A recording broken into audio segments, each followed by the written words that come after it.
The glass cannon, a living nuke with zero defense. In the nightmare that is Hachinosu, there's one name that echoes louder than any cannon blast. Monkey D. Garp, the hero of the Marines. But among fans, he's got another nickname, the Glass Cannon. It's not just a meme, it fits him to a T.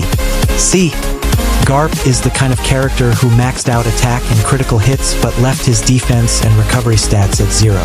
He's the definition of a walking natural disaster. One punch could level a city, but take a few solid hits and he's down. Still, make no mistake, fragile body aside, there's really nothing else to criticize. Lion face before Hachinosu, Garp's undefeated legacy. Before stepping onto Pirate Island, Hachinosu, Garp's record was practically spotless. He's the guy who once cornered Gol D.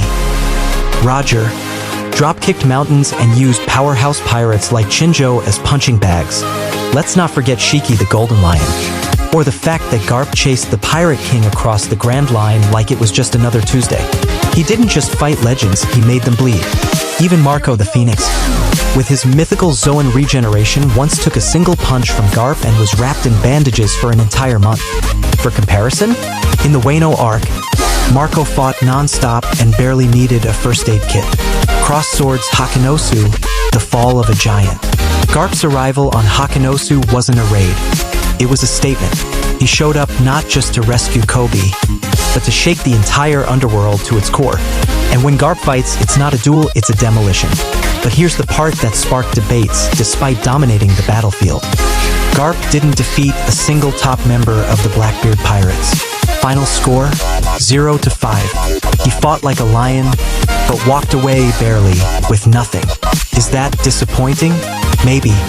But from a storytelling perspective, it's understandable. The top commanders of Blackbeard's crew are endgame bosses. They're meant to be saved for the Straw Hats, not knocked out by an old hero. If Garp had taken them out solo, what would be left for Luffy and his crew? Ice Cube facing legends and a former friend. Let's not forget, one of Garp's toughest opponents on Hachinosu was none other than Akiji, Kazan. His former comrade, now an enemy. Their clash wasn't just fists, it was ideals colliding. One fighting for duty, the other for something still unclear. The rest of the Blackbeard Pirates aren't weaklings either. They're monsters from level 6 of Impel Down. Hardened criminals so dangerous they were erased from history. Having Garp take them all down would have broken the balance of the story. Still, he left them bloodied and bruised, the damage was real. Warning old age, the true enemy. Make no mistake, Garp's raw strength hasn't faded.